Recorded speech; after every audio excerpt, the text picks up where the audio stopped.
I've never left this up.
Testing 1, 2, 3. Counselor Kasabati, can you hear us? I need a Sharpie, and I'm going to turn that into a goose. I love it. Can you talk one more time because it was a little muffled? Can we hear you? Yeah, I can hear you. There you go. Perfect. Good. We can hear you too. Thank you.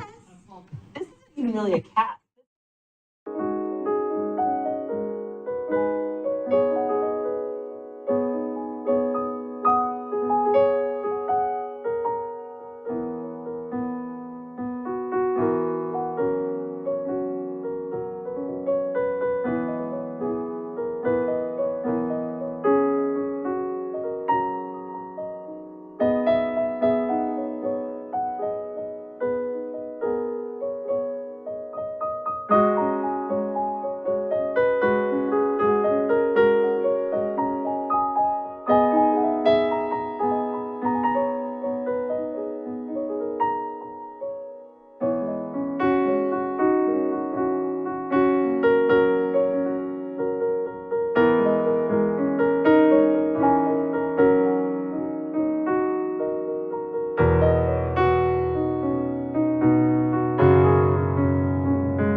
Tell people, or do you want me to do it on air? Maybe a little. I said someone else found for them. Remember I said 6,000 a fiscal year, but it's actually 6,000 for the biennium. Should I say that real quick on air, or just tell them now? She's smiling online. There's 6,000 people. Oh, we are on air. Okay, folks, we are on air for our work session. I did want to apologize to the public who may have seen the shift in our agendas. We had kind of a miscommunication, and we were going to do the open container discussion, but I wanted it to be available for people to comment, to make public comments, so we shifted that back to the regular session. So we are starting today, kind of unusually, with council reports. So we've got council reports, a parks update and discussion, and then at 5 o'clock, our session with the planning commission. Council President Massey is not able to join us now. He may be joining us at a later point, remains to be seen. Councilor Coach Rabati is on Zoom, correct? Can you hear us? Yes, yes, ma'am. And we can hear you. Okay. Great. Well, I'm going to go first with the council report because Scott created some slides for me for it. So I just want to kind of get it out of the way. Yesterday, I went on a tour of Willamette Falls and I have a few photos to share from that. But I also just wanted to talk about all the different entities that are involved in Willamette Falls, because I think there's a lot of confusion. I was confused. I'm still not 100% sure about where all the lines of authority are, but there are 4 main entities involved in the falls, and I've listed them here and given links to their websites. The tour yesterday was the Willamette Falls Locks Authority, which is a public corporation. We had a little pop quiz. What else in Oregon is a public corporation? There aren't very many, but OHSU is one, and the State Fair is another. And Councilor Lewis also had a third, and I'm not going to remember what the third one was. But anyway, it was created as a public corporation in order to be able to accept. I mean, the goal is the transfer of the locks from federal ownership and the Army Corps of Engineers to this state-created entity, the Locks Authority. That happened in the legislature. That was created in 2021.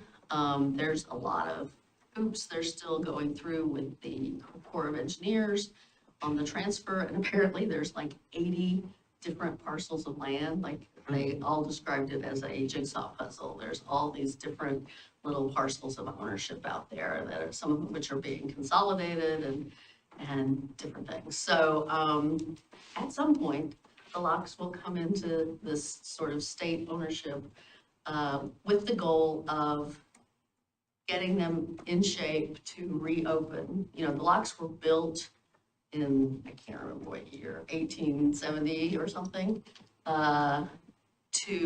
for commerce, right? It was about moving gravel, moving plants, moving, livestock, it was about commerce. That, of course, dropped off as the railroads came and the road system got developed. But now I think they really see the potential for tourism, that it has a lot of potential, that there's, the Portland Spirit or other boats that want to go down to wine country through the locks, or, plus all the, there's the Willamette River Trail, which is like for people who are paddlers, to paddle up and down the river. So there's a lot of different interests in reopening the locks. The tour yesterday was largely tourism people. It was county, it was Business Oregon, it was county, Clackamas County Tourism. Former Governor Brown was there for the first part of it, and a couple of people from the Willamette Locks Authority board were there. But anyway, it was really interesting, and you can go on to the pictures now, Scott. So there you see the locks on the left, in the picture on the left. And then this picture on the right is a little further south, and it's a place where the lock is really wide so that 2 larger boats can pass each other. One can pull to the side and something else can come through. There is the blue, that is the Willamette Falls Paper Company, that blue building. It has recently ceased operations, but they still have, they still are pursuing options for reusing, reopening that in some capacity. So there will potentially still be some kind of industrial use on the site. Go ahead and switch to the next one. So the picture on the left is actually, it's a bunch of stairwells, but underneath the stairwells is an actual fish ladder. Well, there's a fish ladder and there's kind of a fish chute. And the sort of uppermost point on the left is where they're shooting out apparently juvenile salmon. I didn't quite entirely follow how that works and how they sort them or how they separate them, but there are ODF&W people on site doing fish monitoring. And there's a more traditional fish ladder that you can't see much of because it's sort of under other structures. But then they called this kind of thing a chute. The building in the middle, or the picture in the middle, is just kind of a site that PGE recently took a building down there. There was an old building that was in pretty much disrepair and I think more for safety reasons and hadn't been used in decades, I think. PGE has taken it down, as you might have seen in the paper, on the Falls side. So this is all the West Lynn side. The Falls side, on Oregon City side, the Confederated Tribes of the Grand Ronde own a big parcel, and they have started taking some buildings down as well. That little building left there, it says museum on it. You can't really see it in this picture, but I think that was the lock tenders or lock managers office and place to oversee the locks, and now it's a little small museum. Don't know that it's been open anytime recently.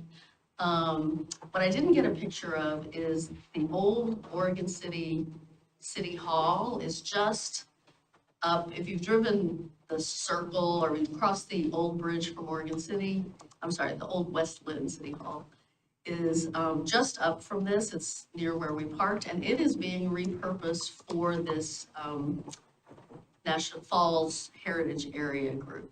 And it's going to be some kind of an interpretive center and some kind of a place for convening meetings. Governor Brown told me she's scheduled to speak there in May. So it's not open yet, but it's been undergoing renovations, kind of like our old city hall, and is supposed to open in the first part of 2025. Looks pretty nice from what you can tell from the outside. And then at the end, I had a video of the falls, but the video doesn't work in here, so that's just Scott pulled a couple photos out of the video of the falls. But this is really will be a major attraction in Oregon at some point. And I hope that everyone's able to, work together well to, make that happen sooner rather than later. Because yeah, it is quite a thing to be up there close to the falls. So that's my council report. Who else has a council report to give? Councilor Anderson, you look like you do. I have a quick one. I've spoken with Councilor Kosorbati about this already. After or in the wake of the elections, we can go back and look at precinct level data. And I was digging around and I saw that Measure 117, the ranked choice voting measure, passed in the city of Milwaukie. So I think that Councilor Kosorbati and I have talked about advancing a ranked choice voting ballot measure for city of Milwaukie specific. So something that we could see in a future work session, and maybe regular session. So flagging that for you all. Okay.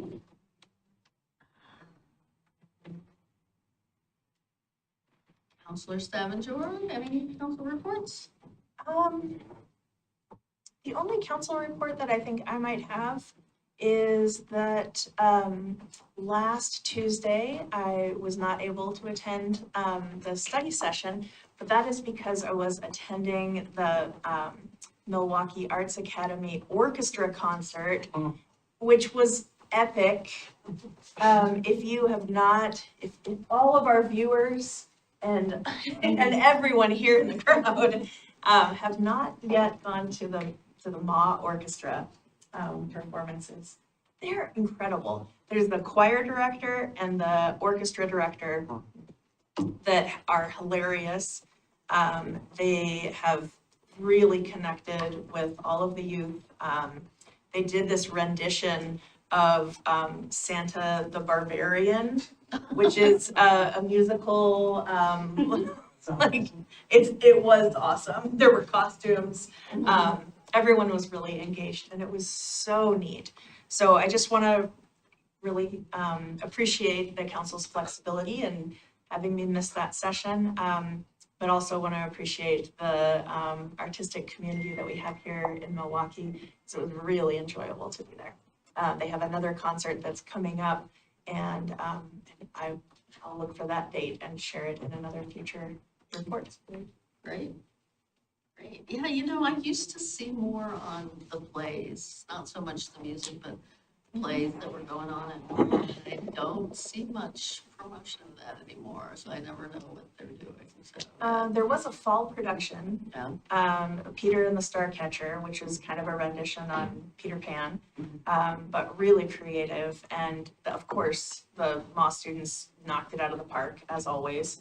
But I'll make a point to share those dates, Yeah, and then that'd be maybe we great. could all go as a council outing. That would be kind of fun. That'd be great. And we could start putting those in our little announcement slides too. Yeah. To help, if, you know, to help build an audience, or maybe they're full, I don't know.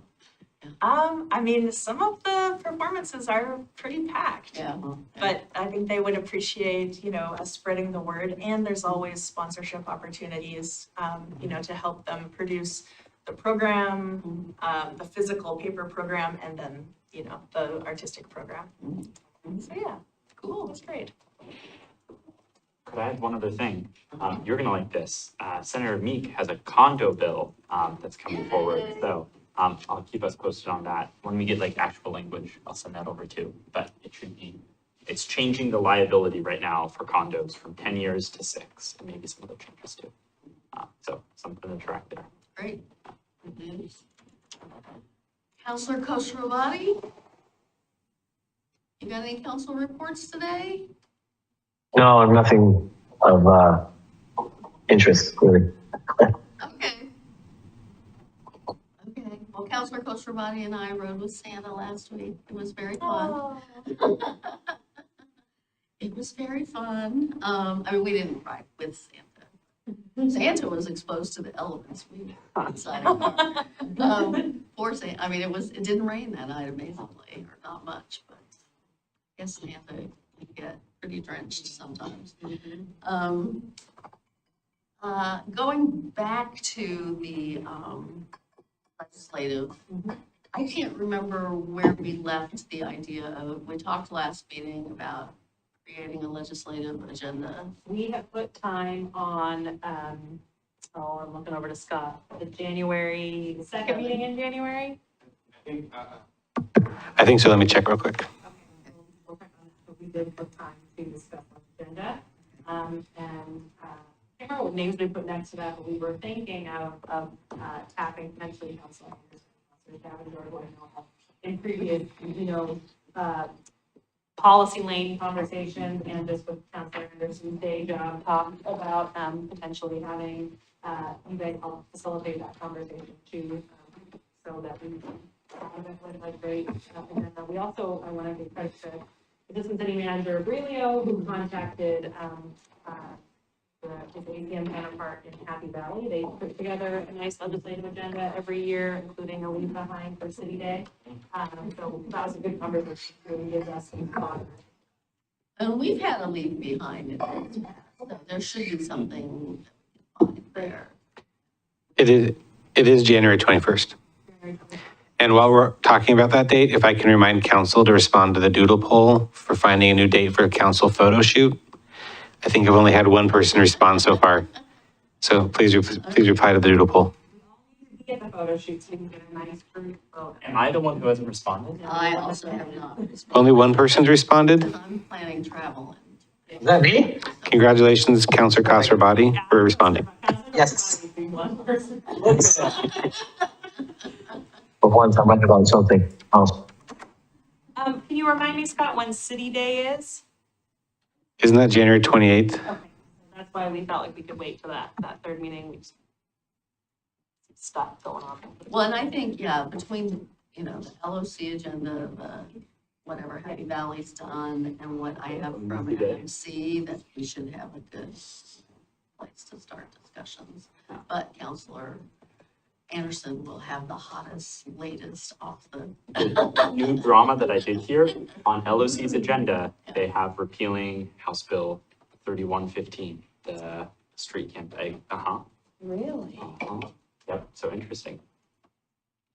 Well, I mean, that's been out there for a couple months. That's not, if that's on there, that's not new, but I mean, that agenda was. It might not, I don't know if it's on there, but I've heard new talk that LOC is going to be pushing that legislation, so. Interesting. It was a discussion at the conference. I did not get the sense that it rose to the level of being Especially not in the survey that we submitted either, so. Okay. Mayor Beatty, I have one quick update for council and a correction of what I said at the last meeting when I was talking about council's reports. I may have suggested that each member of council has $6,000 per fiscal year. I meant per biennium. So it's $3,000 budgeted per council member for education and training per fiscal year, $6,000 for the biennium. And then for the mayor, it's $5,000 per fiscal year at $10,000 for the biennium. So small correction. Yeah, I did. $6,000. We are gonna be following up with a conversation in the new year about, what we spend our council budget on and what else. I also have one other report to share. Before you leave that, I told Scott that we probably didn't need to have that on our agenda quarterly, that moving to semi-annually is probably often enough on updating us on our council budgets. And I mean, it could be done outside the meeting, but I do think there's some transparency value in having it done at the meeting. So I think that's the plan going forward, is moving that to fine. Yeah, we updated the forecaster, if that's okay with council, to do it semi-annually. And I'll still plan to send each member of council my quarterly little reports with the numbers and in it, so you'll know a little more often, 4 times a year, how much money you have left. And then my report is we have launched the survey, the Engage Milwaukie online survey about council goal ideas. We are over 100 responses already, which is great for the short amount of time it's been out. So we're going to continue to promote that. I would really ask every council member to also help me promote that. I can get you a little graphic if you want to put it on your social media channels. And then we will be holding January 7th. January 7th, which is our first council meeting of 2025. We'll do a short work session, a short regular session, and then get right into a town hall on the goal ideas. So for folks who can't attend that, that's okay. You're still able to weigh in via the Engage page, but if you'd like to come in person, have a conversation with council and staff about these ideas and share your opinions that way, that will be a great in-person opportunity as well. While we're talking about Engage, is the TSP still active on Engage, or is that closed? Looking at Joseph, do you know Joseph? I want to say it's still. You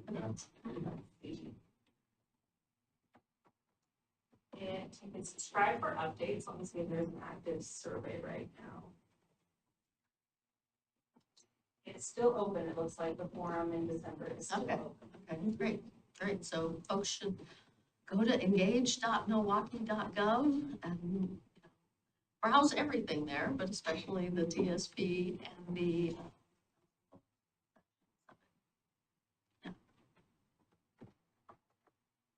if no other council reports, we can move on to parks. Yes, great. I didn't have a staff report or anything in the packet for this item, but what I wanted to give an update about our policy lane leads for parks have been Mayor Beatty and Council President Massey. Staff met with with these leads a couple weeks ago to talk about sort of our next steps on parks. One update to provide, there's been a series of communications over the last few months back and forth between the city of Milwaukee's elected leaders and the NCPRD Board of Directors, which is also the Clackamas County County Commission. These communications are on our website, on our Milwaukie Bay Park page. The most recent we received, so we've been asking pretty consistently that we would like to do is come back to the table in 2-on-2 negotiations to discuss ways that we can proceed with Milwaukie Bay Park and get that project restarted, knowing that there are looming deadlines related to grant funding. The pretty consistent message back from the county has been that they don't want to engage in those negotiations until there's a resolution to the validation action being heard by the Court of Appeals. The most recent communication we received back was authored by county council on behalf of the commission or the board of directors. I will share that with all of you. We'll put that on our website so that it's available to the public. It both reiterates some of the statements that have been made in previous letters. The county's position that these issues are interconnected, that we should wait to discuss Milwaukie Bay Park until we have resolution on potential procedures for Milwaukee's withdrawal from the district. However, at the end of the letter, it notes that oral arguments on the validation petition will occur on December 5th, which they did. That is also available online for folks to watch. It was a recorded proceeding. And when it mentions those oral arguments, it says something along the lines of being willing to engage in conversations after those arguments occur. So we are working on a draft of a letter back to the commission that we plan to send in the new year once the new county commissioners are sat. Again, reiterating our interest in getting back to the table to discuss Milwaukie Bay Park, kind of noting that line in their email that says there is the willingness now that oral arguments have taken place. And I think a new piece that I wanted to bring tonight and welcome any feedback or questions from council is being clear in this next communication that the city would be willing to renegotiate a Milwaukie Bay Park specific IGA if we were to be back at the table. We think that renegotiated IGA could look at several different parameters. It could look at which party should manage and lead the remaining work, including project construction. To date, that has been NCPRD's role, but we'd be happy to discuss that potentially shifting to the city of Milwaukie. We could discuss parameters around project financing, discuss other assurances that both parties would need around things like member access, programming rights, asset capitalization, et cetera, that might make both parties comfortable proceeding. Again, we just really want to reiterate that our interest is to make progress on the project, get it moving, and so we are hopeful that sending this communication early in the new year could invite those conversations to continue. Mayor, is there more you wanted to ask or questions you have of your fellow council members? I don't know that I have any questions, but I would point out that very interestingly, despite the fact they won't talk to us, they have had at least 4 executive sessions on NCPRD matters in the last couple of months. So I am like, what are they discussing in an executive session? But they had one this morning, in fact. I keep thinking we might hear something from them when they're having all these executive sessions, but did hear some, I did hear from Wilton Parks, on the Milwaukie Community Center Advisory Committee, that that group had asked to have a conversation with staff, NCPRD staff, about planning for what services would be at the Milwaukie Center versus the Concord Center when it opens. And actually, that was also asked for at the DAC level. And the staff have been unwilling to have those conversations. So that's a little concerning, I think, because the Concord Center should be open in 9-10 months. So we ought to be thinking about that. I mean, I'm sure they're probably thinking about that, but we ought to be talking about that. When when you say unwilling, are they refusing to put it on an agenda? Or are they just saying, like, they can't talk about it yet, or like? Well, they've so What is far that? refused to put it on the agenda for the Milwaukie Community Center Advisory Committee. Okay. Is there The one DAC did not meet this month. The DAC met in November and that came up and it was, I wouldn't say it was like totally shut down the conversation, but it was not, yeah, it was not very encouraging of having that conversation anytime soon.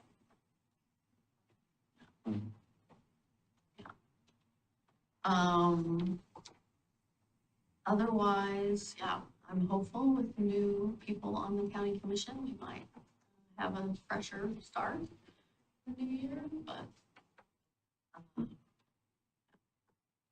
are there other questions people have?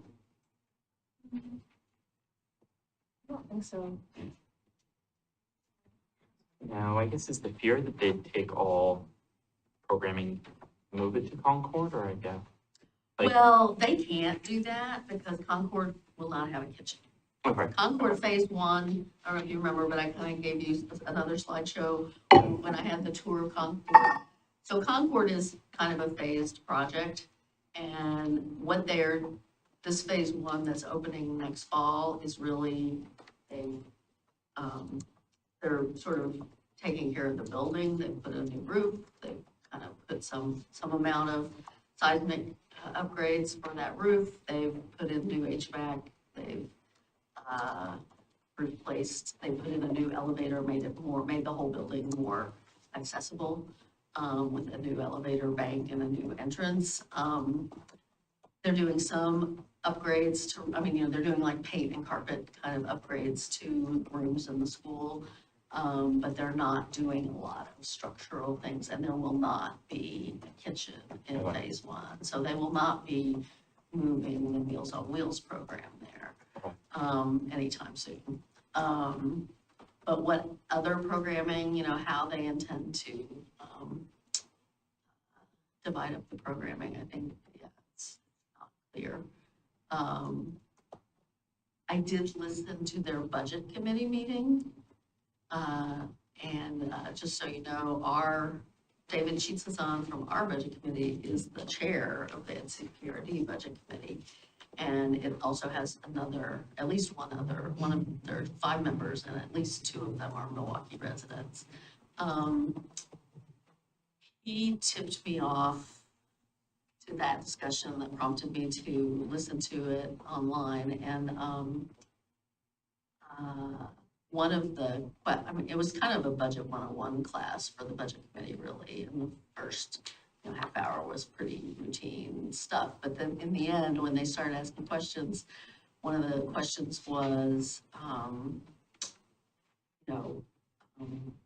there will have to be if Milwaukie leaves, there will have to be some negotiation about the use of this center, the continued use of this center to serve the aging adult population, and staff basically said yes.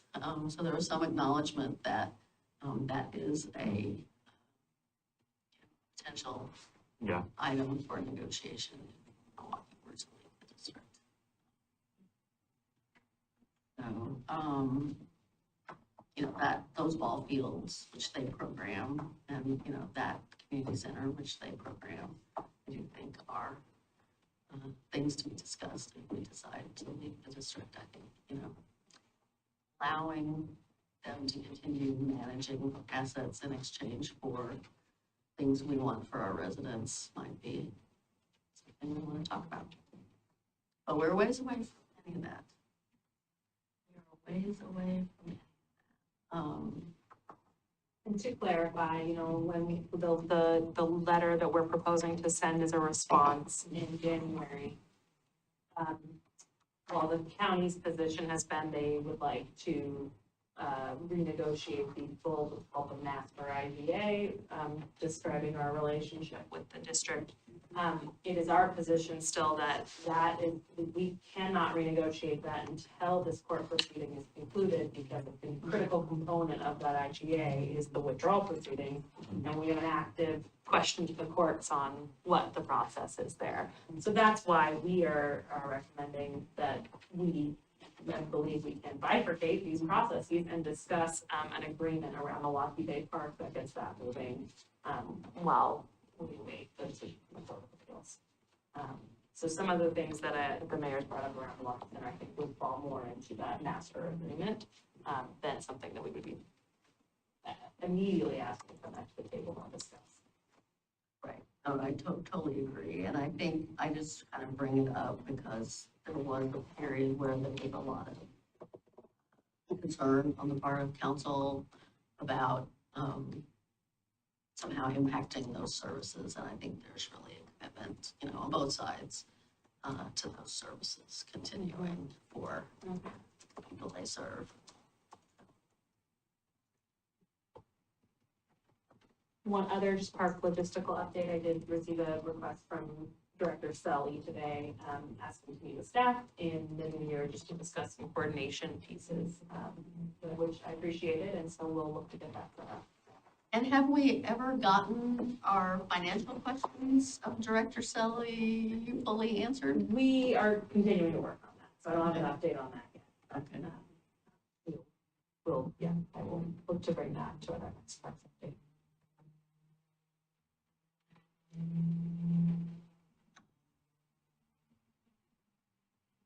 Yeah, I'm sorry that Council President isn't here because he would probably remember some things that aren't coming to mind for me. But anyway, we continue to talk to get back to 2-on-2 conversations. So hopefully in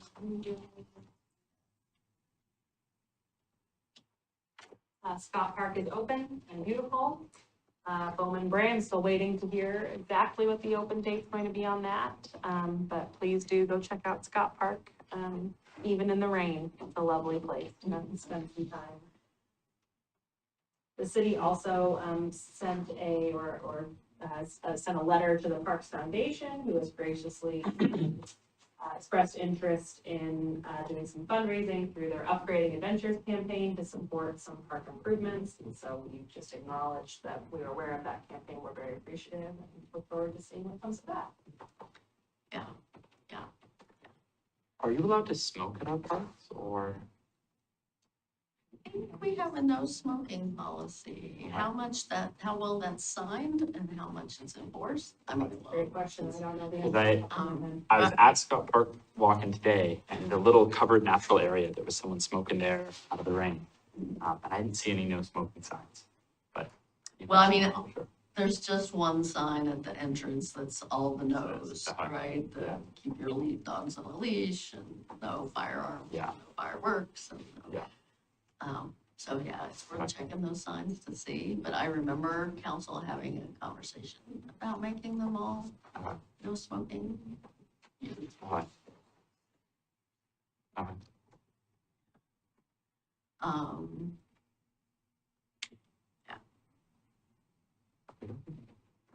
Any other parks questions? I'm kind of trying to drag this out because our next agenda item was not due to start till 5. We may be waiting on a couple more people to show up. Just so you know, this isn't really, it's very preliminary, but just so you know, there are some members of the Linwood neighborhood working on a proposal to take a shelter to Farmer Park. And so they are talking to staff, they are talking with the Milwaukie Parks Foundation about how to fundraising, but they are looking to allocate a chunk of their NDA funds. Some NDAs, I don't know how much of this you know, Councilor Anderson, but historically, some NDAs spend all of their $4,000 allocation every year because they sponsor concerts typically, or some other events. Other NDAs kind of bank it and buy and spend it on projects. So Linwood has helped build the track at the school, helped build Wichita Park, give $10,000 toward building Wichita Park, which was actually a useful match for a state grant that NCPRD went for in that case. And so this is their latest piece of infrastructure. They would invest their some of their balance of their city funds in. That's not going to be enough to pay. So there's definitely a fundraising component to this, but and it's it's probably not a project. It is a project that will take some time to come. So the money that they're putting forth, which sounds amazing, it's just the capital investment for the park, it's not the maintenance of that structure, right? So then would we be making the proposal to North Clackamas that be included in the maintenance for the park, or are we saying that that's part of our ongoing maintenance work? Well, the original master plan did call for a picnic area. Oh, I see. So I don't know. I mean, that would be a matter for the lawyers to negotiate, but I would hope that it's covered by our existing agreements because it's something that was envisioned in the park originally. It just was never built. Okay. But that may be a point of negotiation. You're absolutely right to call that out. Yeah. Just curious in case it comes up.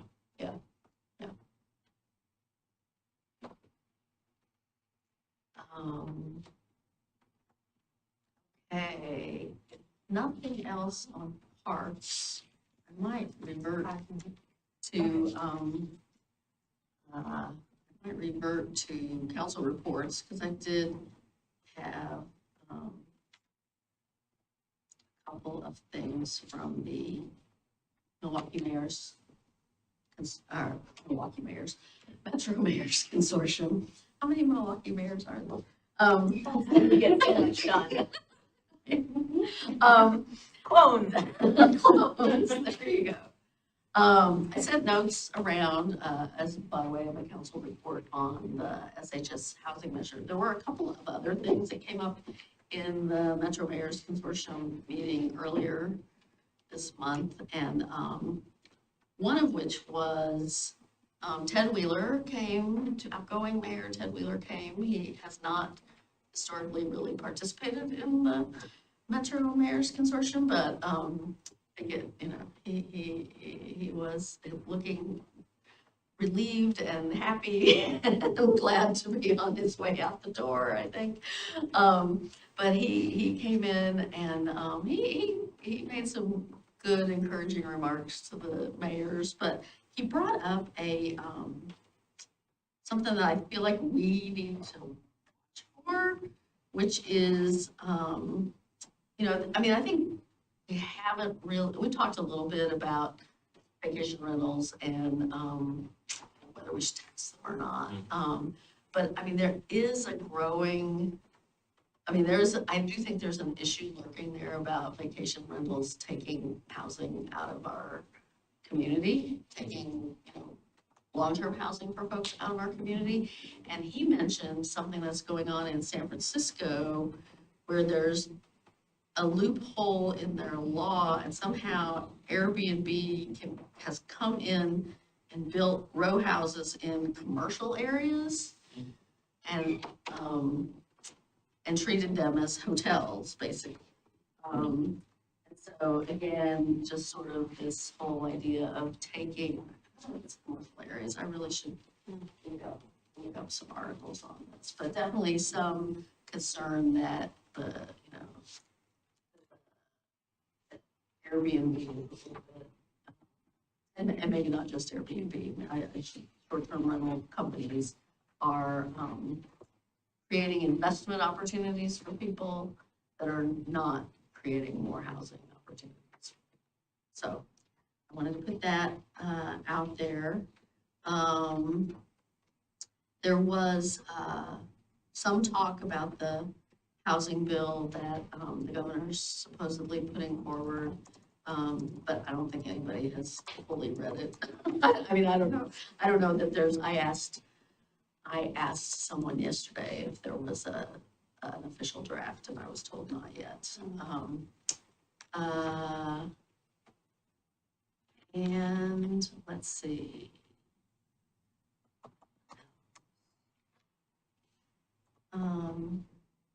Well, I will send that, I did ask the staff of the MMC lobbying firm for the latest draft of the legislative agenda, which I did not get, so I will get that and forward it around when I do. I guess that's really it.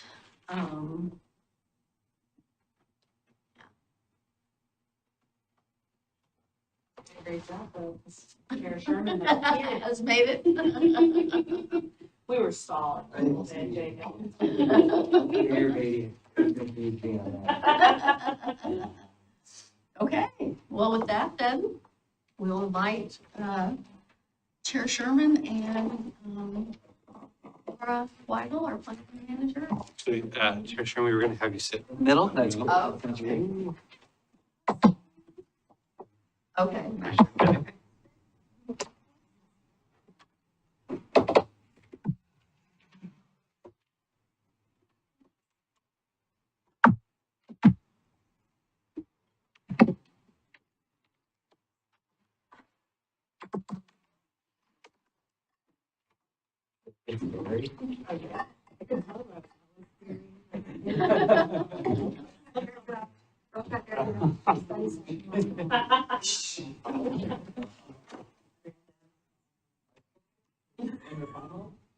There you go. Try not to the balance. Parkour off the balcony. Yeah. Laura's Joseph joining. He should be here any minute. He told me he would be signing on by 4:45, so we're just gonna pause for a second. We'll stall out for another little minute until I can get Commissioner Edge online. Councilor Pazrabati, nice to see you, even though you're on a little screen. Yeah, and Council Likewise, President I know. Massey. You're on a smaller one for me. Want to try the clicker? Council President Massey is not with us tonight. He may be at the meeting later, but I'm sure he will catch up to this We'll hold it against them. YouTube. Okay, I think everybody's here. Got Commissioner Edge online, is that correct, Scott? I can't see- Oh, I thought she said he was, sorry about that. I can't see that far. It's right behind you, too. Well, that would make it easy for me, wouldn't it? I Okay, cannot see. all right. Is there anything exciting on the parks update? It's a whole YouTube. You should have got here 7 minutes earlier. We'll be sending another communication in January when new commissioners are seated. Optimistic that we can make progress on the Always do. Always.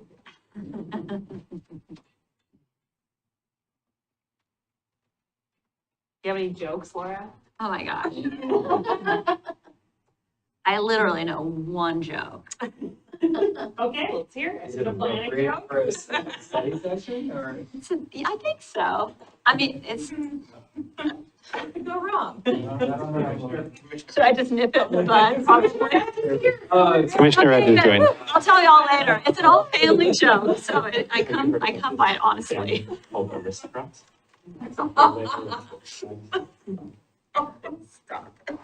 All right. So we have Okay. Commissioner Edge, Commissioner Penick, and the chair, Dick Train, and our planning manager, Laura Weigel. Yes, hello, everybody. Take it away. Thanks for having us here tonight. So this is just part of an annual update that we do every year, same as all the other boards and commissions, kind of check in with you all and let you know what we've been working on and what's kind of on the agenda coming up. And I think that we have a couple of new city councilors and we have we have one new planning commission member with us tonight. So I thought we could just do like a little brief introduction and say, hello, my name is, and I've been on the planning commission for one whole week. Yeah. Maybe go around the room so we could just say hello and introduce each other. I'll kick us off. Hi, everyone. Jacob Sherman, I use he, him pronouns. Chair of the Planning Commission. I've been on the Planning Commission for about 4.25 years now. So nice, been chair for the last 2. Great to be here. I'm Lisa Beatty, I'm the mayor. I was on the planning commission for 9.5 years, and then a counselor for 8 years, and now mayor for the last 2. I'm a Sagor, city manager. This is my niece, Scooter Neal. I broke my ankle last week, but I think I've met all of you. Max, I'm not sure if you had a chance, but lovely to meet you. I use she, her pronouns. My name is Will Anderson. I have never had the good graces to be able to serve on planning commission, city council. Cool, and I'm Laura Weigel, the planning manager here at the city. And I don't know, Joseph, would you like to introduce yourself? Sure, thank you, Laura. Hi, I'm Joseph Edge. I've been on the Planning Commission since 2018, I believe, and I'm currently the senior member on the Planning Commission. And yeah, that's it. Oh, Councilor Klasrabadi. Hello, Adam Kasrabadi, Planning Commission alum, and now current city councilor. All right, well, great. Thanks, everybody. And Max? My name's Max Bennick. I was appointed as an alternate to the Planning Commission and just got called up recently and was on my first meeting last week. So happy to be here. I'm Rebecca Stavanger. I'm on the city council. I use she, her pronouns. And Max and I serve on another public advisory board together. So it's great to see you in this capacity. Congratulations. Yay, very exciting. It's nice to have everybody together. And so also the 2 folks that aren't here tonight are Ernestia Fuenmayor. She couldn't be here, and Lisa Graytech. Commissioner Fuenmayor has probably been on the commission now for 6 to 9 months. And Commissioner Graytech probably for 3 months. She's pretty new. So they couldn't be here, but we will report back to them afterwards. And so let's see, let's talk a little bit about what the Planning Commission did this year. So development review, as you all know, development review is a major part of what the Planning Commission does. They come in, we've got type 3 hearings. It goes through a legal process. If it gets to Planning Commission, then it's something that we can't approve, I can't approve, my staff can't approve, but it needs to come through a public process. And so this past year, this is probably from September of 2023 up until a week ago, we had 1 variance request, and that was for the construction of a 13-foot addition to an attached garage wall. That happened, and then that actually turned into a vacation rental request later in the year. Don't know how that's going to play out yet. I don't think she's made a decision yet. We had 3 modifications to community service uses. We had the Campbell School site, which has now been reopened as a charter school. I've been sitting dormant for quite some time, so it's very exciting to have them back there. Milwaukie High School came in and talked about a parking modification. And then also Sunshine Daycare increased their capacity there. And so we needed to talk to them about doing a modification, like some pathways and restriping the parking lot, things like that. Then we had another vacation rental in addition to the one that I mentioned earlier. We had a 13-unit multi-family complex come on Lava Drive. The only reason that came in is because it had to go through the Willamette Greenway review. Otherwise, it would have just been able to go straight to building permit, but because it had a Willamette Greenway on it, it had to come in for a type 3. Obviously, we had the food cart park that came through. And we also had the West Treatment Plant needed to come through because they're in the downtown design review, which is just kind of a funky thing that we probably need to look at some point, but they needed to come through. And then up on Johnson Creek Boulevard, there's that little mini storage, and oddly, it's a non-conforming use, and they needed to make some changes, so they had to come and get approval from the Planning Commission.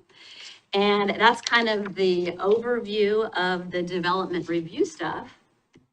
And I think it's kind of worth noting for those of you who haven't been on the commission, when these things come in, they often take precedence over other kind of planning policy work.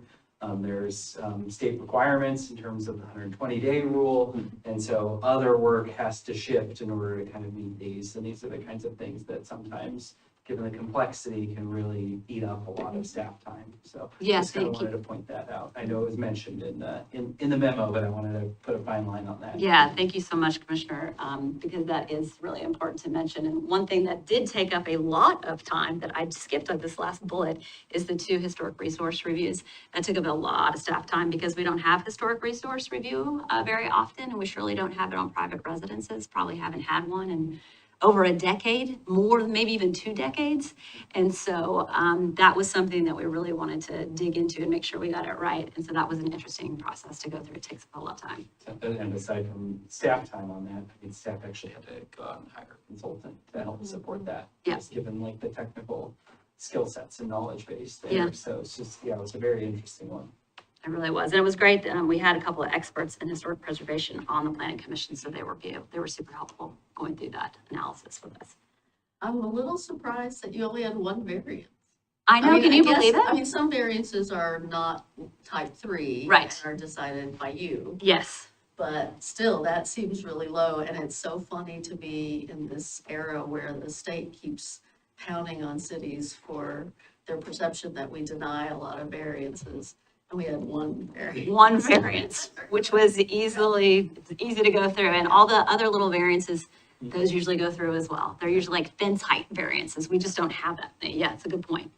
Yeah.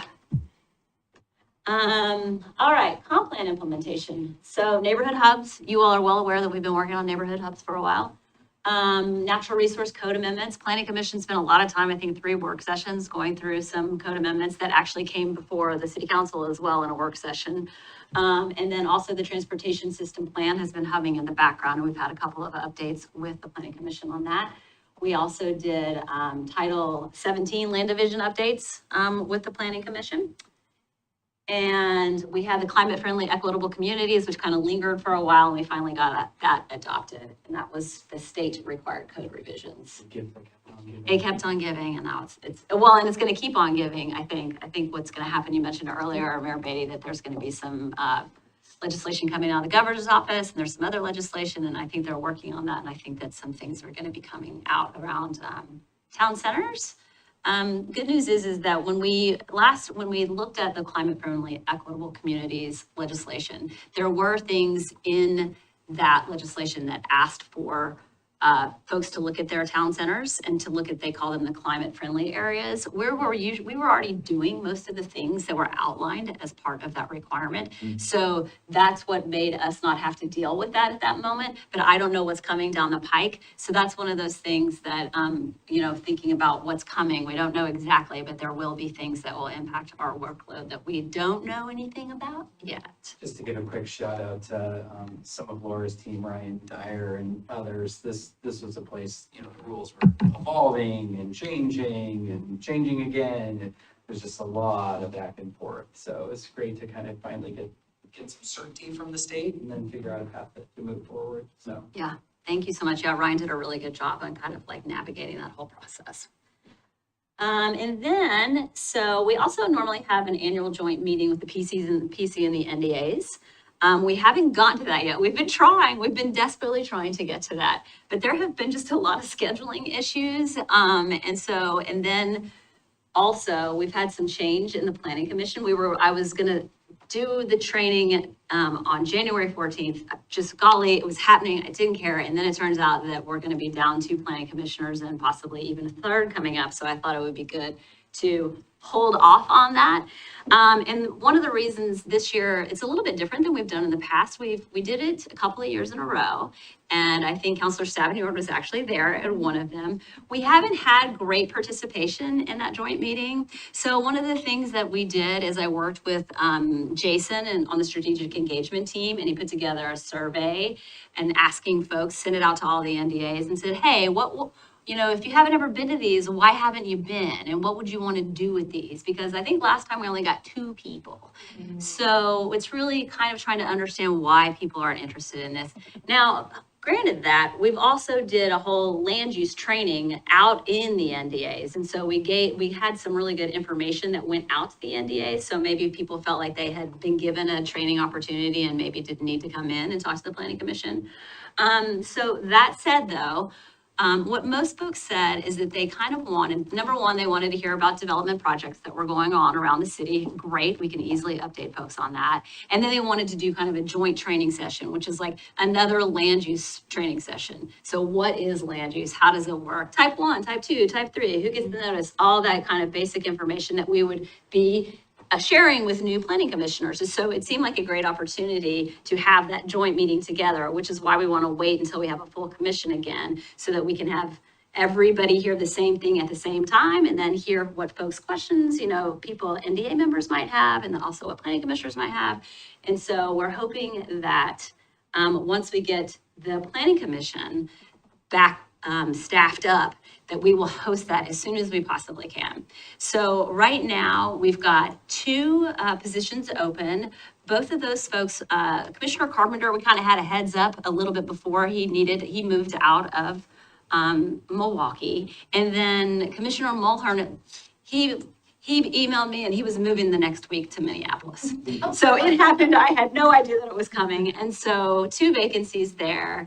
And then we also have a 3rd member who I think is a little bit on the fence as to whether or not she's going to continue on. I know that she said that she would be willing, Ernestina Puente-Mayor, she said that she would be willing to sit until we found a replacement.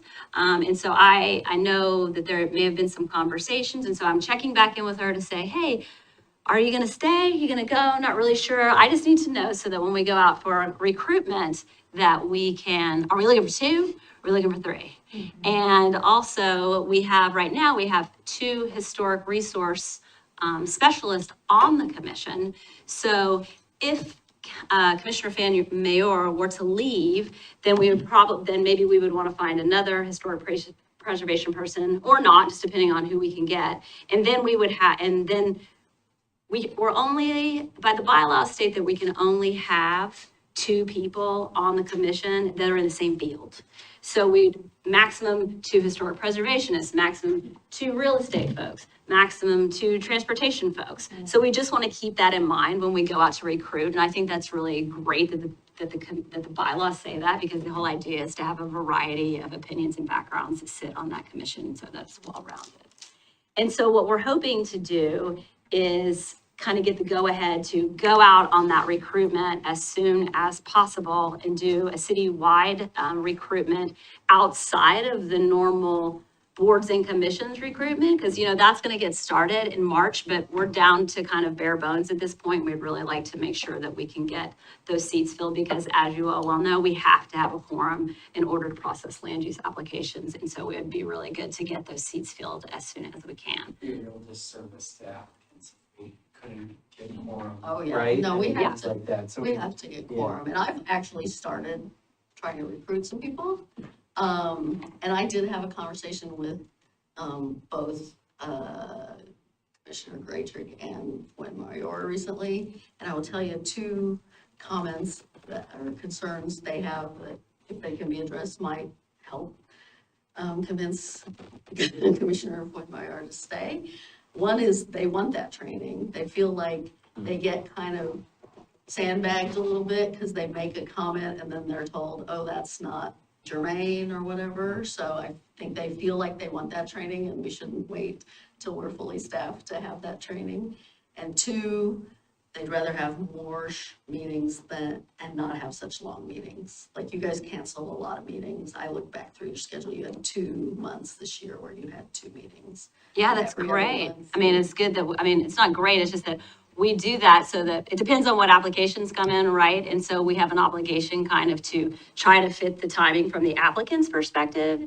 And so normally we'll have a public hearing, and then we'll sometimes you have to have 2 on the same night because of the way they're getting stacked, the way they come in, because we have timeframes that we're legally required to work on.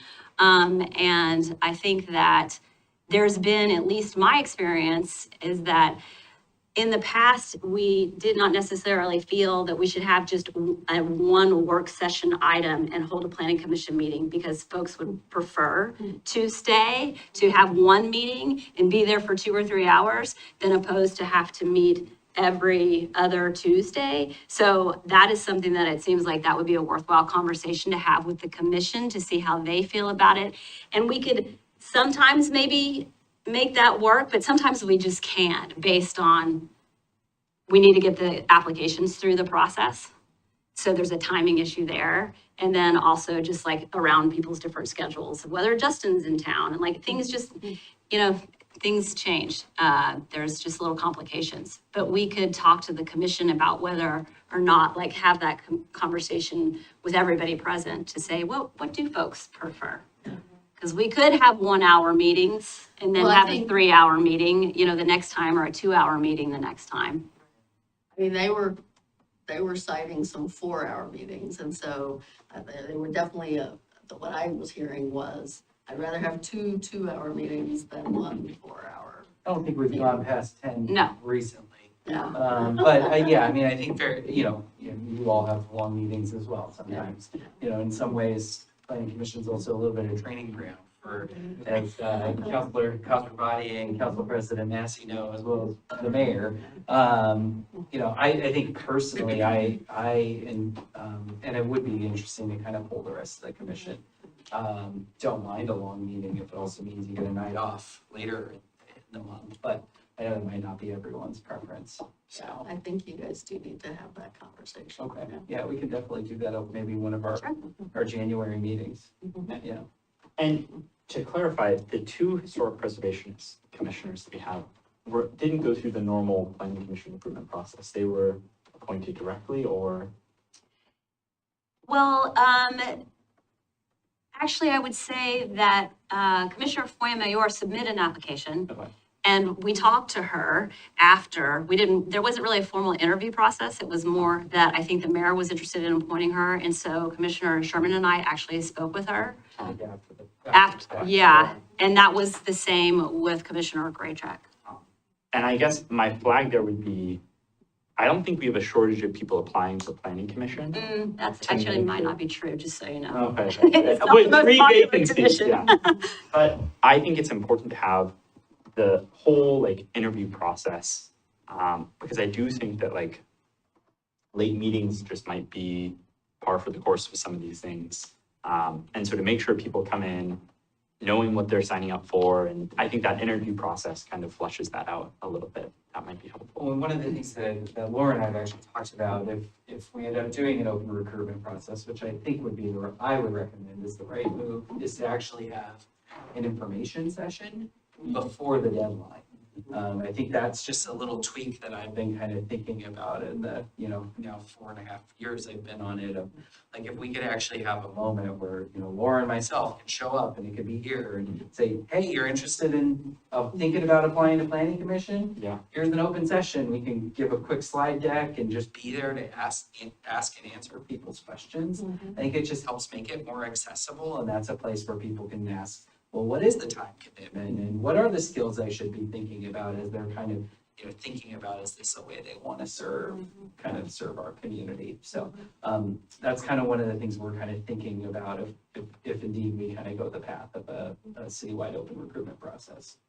Yeah, I do think that some folks have come on not fully understanding exactly what the content of what they would be looking at would be. So I have this idea, like, I've got, the forecaster from the planning commission, all the planning commission meetings that we had. It's like, let's just do a quick overview of like what you're going to be talking about.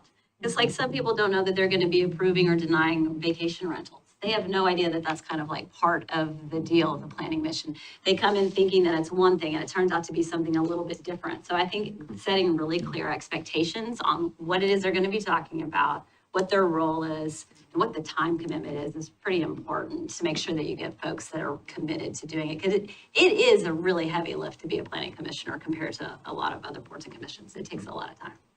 If you are willing to do that, I think we've had a lot of conversations about this core group of 200 people who are really involved in the city of Milwaukee and trying to expand that number a little bit more. I think that's a worthwhile public outreach. Yeah, I mean, I definitely, I've been thinking a lot about what we need, and Jacob and I have talked about it before, what we need, like, he's like, it'd be good to have another architect, you know? Sure.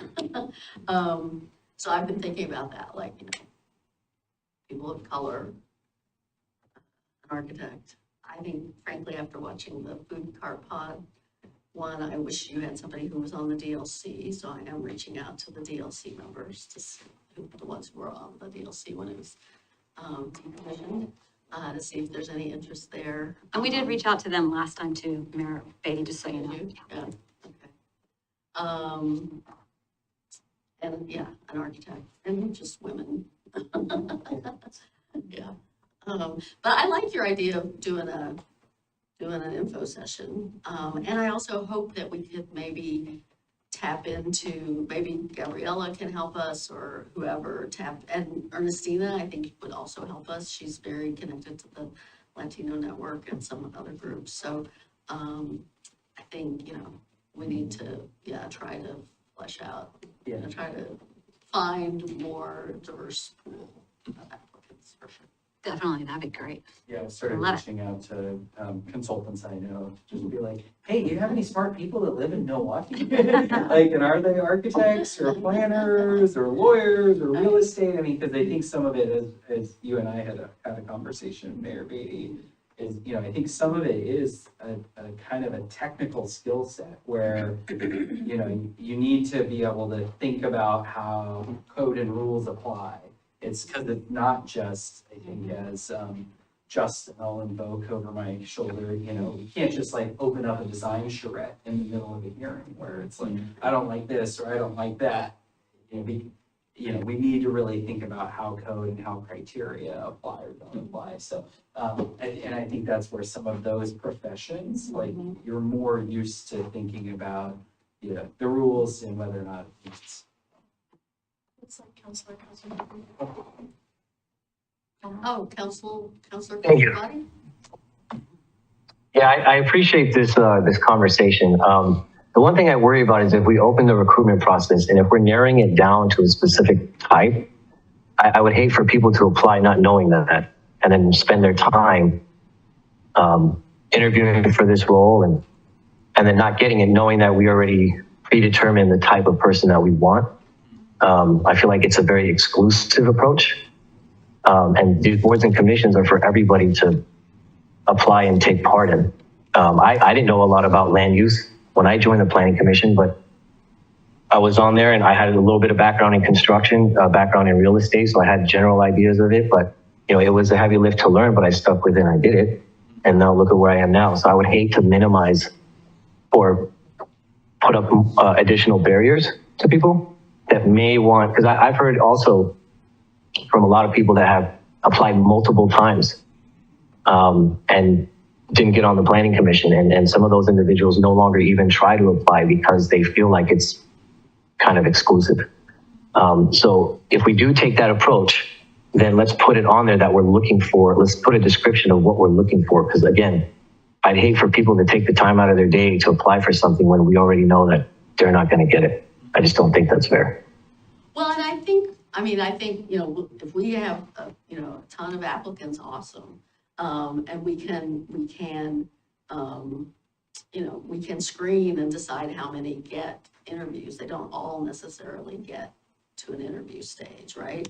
But, I mean, I don't think we want to say you have to be an architect. Yeah. But we could say certain skill sets are particularly encouraged to apply or something like that. You know? Yeah, Counselor Edge? Or Commissioner Edge? Vice Chair Edge. Vice Chair? Thank you. It's been re-promoted. I'd like to thank Councilor Calderbody for those comments. You know, we don't want this to be exclusive, and you know, and I certainly understand. You know, when we're encouraging, you know, certain professions or skill sets to apply, it is just encouraging. You know, we're not trying to be exclusive, but you know, I also want to just kind of acknowledge the comment about you know, applying and you know, again and again and again, and having it go nowhere, being just, you know, really discouraging. You know, for several years in a row before I joined the before I was appointed to the Planning Commission here in the city, I, had applied to be on the Clackamas County Planning Commission, and each year I had an interview, I got to the interview stage and everything, but, it didn't go anywhere. It's discouraging. You get to a certain point, you just stop submitting applications because, it's like you get the impression that you're not the kind of person, that they're really looking for to be on, that body. And we don't want to send that message, and so I just wanted to kind of acknowledge that. But it's, I don't want to say, even for me, but, I have a background as, a software engineer. And so I approached this with, and as a land use advocate. And so, I approached this, kind of knowing the work, that, and, being really, being technically, minded, about interpreting, interpreting the law and interpreting, whether things can, whether the applications comply with the law and, and hearing evidence and everything. And so, I was prepared for all of that, but it's still a lot more constrictive, I think, on the commissioners, because it's a quasi-judicial process, right? I mean, we have to follow certain rules and we can really only consider certain certain evidence and how it complies with, the provisions that are actually adopted in code. And so, that's a very procedurally strict review process. It doesn't allow for a whole lot of creativity. So I certainly can, so anyway, I was even a little surprised, I guess, with my, and so it doesn't really surprise me to, kind of hear that reflected back from people who, might think that there's a little bit more freedom and discretion, in handling these reviews, and then find out that, no, it's very strict, and it's that in itself can be, discouraging or make things a little bit uninteresting, and so it's important to make sure that we're really upfront about that, and and even to the point of ad nauseum, like, it really needs to be hammered home that, like, yeah, you're not going to get to have a design threat, in a public hearing. You're not going to get a land use application and be able to really, contemplate, alternatives for it. It's really about, does this comply with the law? And that is a specific kind of mindset or skill set or whatever. And so, we should really just make that very clear, because again, we want to be inclusive. We want to bring in a lot of different, personality types and profession, professional backgrounds and lived experience backgrounds. But there's still a process that needs to be followed outside of our work sessions, anytime we're in a public hearing. So we just, we can't get away from that. It just is what it is. We talked a lot about the land use applications, but there's a lot of exciting planning work that the Planning Commission does. And if we are doing an interview process with the panel, I'd love to join you, Mayor, to talk about the TSP that's coming up, some of our hubs work, to just see like what new people are thinking about this and how they're thinking about that planning work as well. Yeah, and I think it's really good to have people that are interested in a lot of different things, because, we do the TSP, we do the hubs work, we get in the weeds on natural resources. We talk about Title 17 land division. Like, it is not always the most exciting planning work. There's exciting planning work, and then there's really technical get in the muck in the code. So I think that you have to have somebody that understands that that's what they're getting into. They may be really interested in one thing, but it's also like, but just so you know, you're going to be in the weeds on the natural resources code for hours and hours. And you're going to have to do some really technical things that may not speak to what you think is exciting on a planning commission. So that's why we're just trying to be very realistic about what we're pitching to people. Well, and I think actually, because you do have natural resources coming in January, right? Well, the planning commission has already done the heavy lift on it. It's coming, but they're going to hearing. But anyway, Okay. yeah. Well, I was gonna say, between the sort of session that you and Jacob are offering to do, informational, and the ability to actually watch the planning commission. Yeah. And one of the things I've been disappointed in interviewing potential planning commissioners over the years, is the number of people who have not watched a planning commission hearing. It should be like, watch a planning commission hearing, please. Yeah, I think it should actually be watch a planning commission before, and let us tell you, and we should maybe even say, watch this planning commission hearing. It's a really interesting thing to think about in a, you know, I mean, it's almost like we're writing a position description, but like in an advertisement for recruitment, I mean, we could probably link to a specific hearing. I think that's absolutely, what's nice about doing this off cycle is we really do get to, I think, customize it to the needs of this important commission. And I just want to recap, I think I'm hearing two things, and so I want to make sure we're leaving with very clear direction about how to move forward with this recruitment. The two things I'm hearing is, one, we need to address, the challenge of making sure anyone who gets appointed knows what they're getting appointed to. I think the solutions or the tools we have in the toolbox are like a position description, really making our recruitment materials clear about the what. I love the idea of link to watch this hearing for a good sample of what you might have in store. Pick a really good one, a juicy one. Yeah. Juicy in what was the muck of the code. Yeah. And then two is the info session that you and Laura are willing to do, Chair Sherman. That's a great idea. The second piece that I'm still a little unclear on is how open this recruitment is. Because I've heard that we do have a preference for some particular perspectives. I think it's really good public process to say that, as Councilor Grossman said, in any of these recruitment materials. We are particularly looking for people who have lived or worked experience in these areas, naming that. But I still want to nail down, in the past, we have done, none of this also is dictated in code. The only thing dictated in code is that the mayor gets to appoint people for council consent. We've kind of had an unwritten rule that everyone who applies gets an interview. And I think that has led to some. Well, that's not true, because we did the SNAP, Okay. we did for 2 years, we did the SNAP hire or whatever it's called.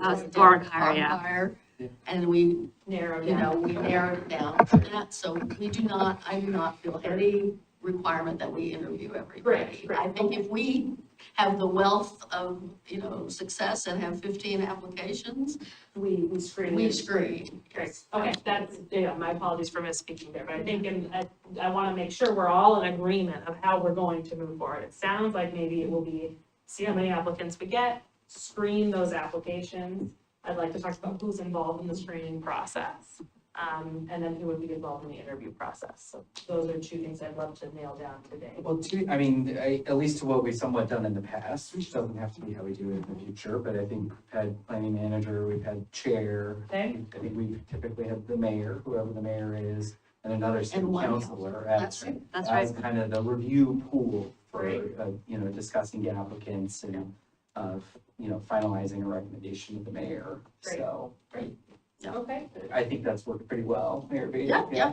So I think that- that has been the process for as long as I've been on Great. council. Now, in terms of who the second counselor is, I would want Counselor Massey to have a chance to chime in here, so I don't want to necessarily say it's going to be Counselor Anderson, but we can sort that out. Okay. Great. So that. And the other counselors too. I mean, I want to, anybody who wants to be part of that will flip a coin or do something. I don't know. We'll figure out who the second. Thumb wrestling. Great, so that would be the group that does the screening of the applications, and then if we're doing the interview step as well, that group would be the interviews, okay? So my only concern is I'm just thinking out loud because I'm on vacation for the next 2 weeks. I think a lot of people have holiday things, and I just want to be able to nail down the description before we send it out. So I'm hoping we can get that done before we send it out, because we want to be a little bit more expansive in what this position is, right? With, the, you know, so hopefully we can get something turned around Sure. or work with you Yeah. to complete that in my absence. I just wanted to put that out there, that there's just a little bit of, I'm out of town for 2 weeks. Yeah, we can That's follow up. Starting tomorrow? No, not starting tomorrow, but starting Friday is my last day, and I've got lots of stuff to do before then too, so, but I'm just, Yeah. But hopefully you and I and Jacob, the three of us could work Could work together together. to Yep. dial it in, We even can- after, if it doesn't happen exactly before I leave. We can absolutely do that. And I just want to make sure when we name some of those experiences or perspectives that we are particularly looking for, I heard you say, BIPOC folks, folks who identify as women, architects, were there other? Engineer, is that one? Yeah, I mean, I rattled Engineers, off a real few things, but estate. you know, it's interesting because I think, given the discussion, I was kind of backing it up to like out of the profession and more into like, probably people who are technically minded, who can review and apply rules and code, wide-ranging interest in city planning, you know, there's like, I think there's some of those things. Now, I think there's certain professions that take you in that direction, but maybe kind of pulling up a level higher. Also, NDA land use chairs or people, you know, in NDAs, I think would be good to get those experience on the commission as well. And maybe to Councilor Kosorbadi's point, like a diversity of lived experiences or something there. Yeah.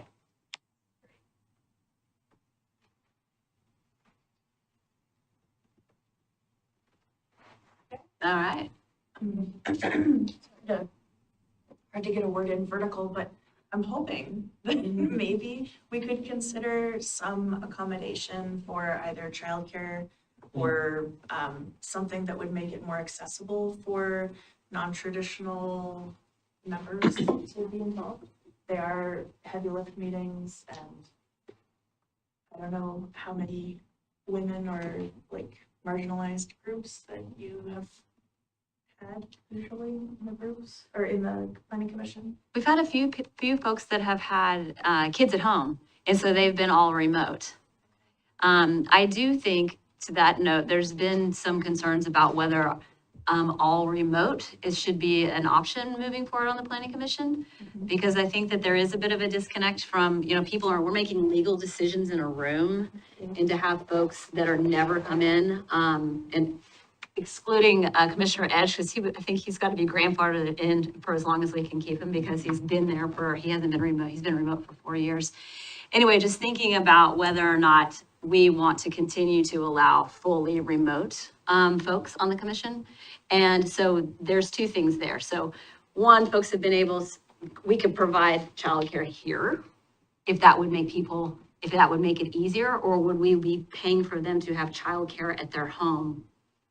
That's the question. I mean, I think there are models for either of those, but maybe just in the application process to be clear that we are open to talking about some accommodations that would make it easier for underrepresented groups or individuals to participate in, you know. Yeah. Because sometimes if you know that that you get screened out of, or you don't even think about applying for a group like this because you have these things that would be traditional barriers, and to know that we're already thinking about providing, you know, some support to make it more accessible.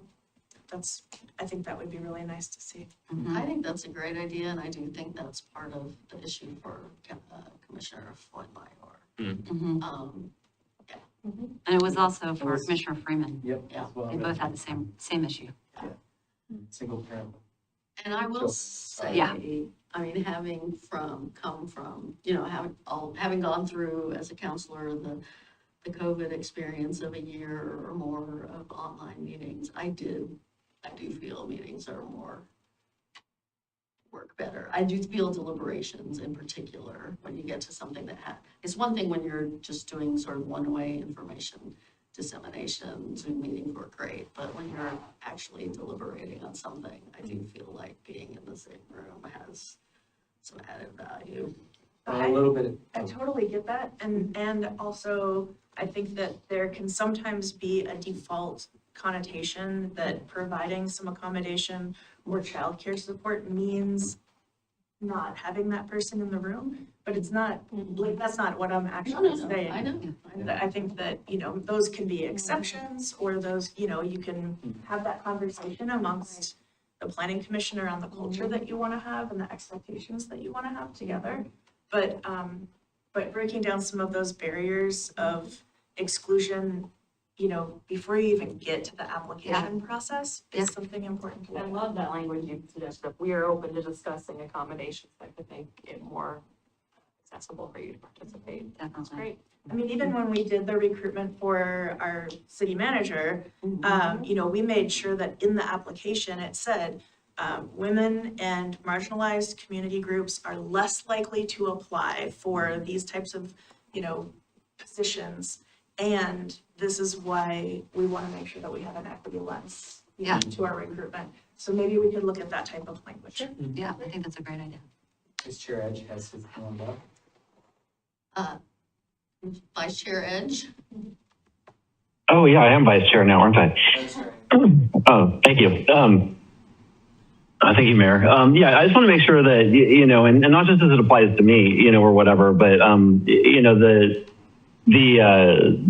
truth is that remote, you know, being able to work, to do things remotely, being able to serve your community remotely is, I mean, it is an accommodation, you know, and so it does provide an opportunity for people, you know, with, you know, different health issues or, you know, mental health issues or, you know, physical impairments or, you know, whatever, an opportunity to serve their community in a really, you know, meaningful way. And so I want to make sure that, you know, we don't look at this, you know, kind of from the default position of the before times and say, well, you know, it really worked well for me as an able-bodied, you know, person without any mental health issues, you know, and a lot of, you know, being able to design my time around the things I want to do, to be able to go in and have a meeting in person in the room with everybody, you know, and that was,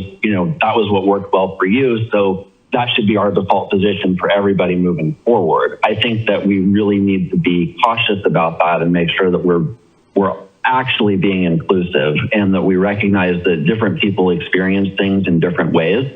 And so I just want to acknowledge, you know, kind of the flip side, which is that since I've been full remote, not just with the Planning Commission, but also with my professional work, that the quality of my engagement in what I'm doing is so much greater, and the output that everybody's getting from me is so much better, because I don't have to worry about driving around and doing all of the different things and being, you know what I mean? It's like I have different things that I focus on as an individual that stress me out and create, you know, barriers for me to participation. And being fully remote has been so freeing that you know, it's really been exceptional. Like really, the quality of my professional work, how much it's improved over the last 4 years. And honestly, I feel the same way about the Planning Commission. And so you know, let's not use our own lived experience to kind of set the tone for what our expectations are. For other people to, you know, contribute and serve their communities in the same way. Yeah, thanks, Joseph. I appreciate that perspective, and I think I agree with a number of the things that you're raising, and I think speaking maybe for myself, not for Laura, I think some of what we should consider is should 100% remote be an allowable default, or should we be thinking more of a hybrid kind of situation? And, you know, just to maybe make a little bit of an extreme example, but I think if we had a land use application and we had all of our planning commissioners online and we had applicants in person in the room, like the people who were quote unquote serving, we'd probably be providing them a disservice. And I think there's a certain level of expectation for, especially I think in land use settings, you know, probably policy settings, it could be a little, maybe even a little bit different, but that we should be thinking about that. And so, you know, I don't think we need to make any decisions on it now. You know, it's not even in our bylaws. It's more of a SOP sort of thing. But I just think we, as a planning commission, now that we're kind of, maybe I'll put it in air quotes, more out of the pandemic, we should kind of have an intentional conversation about this, just as we're talking about having an intentional conversation about how long do our meetings go and things, and things like that. So I think that's kind of where Laura was kind of bringing up that topic.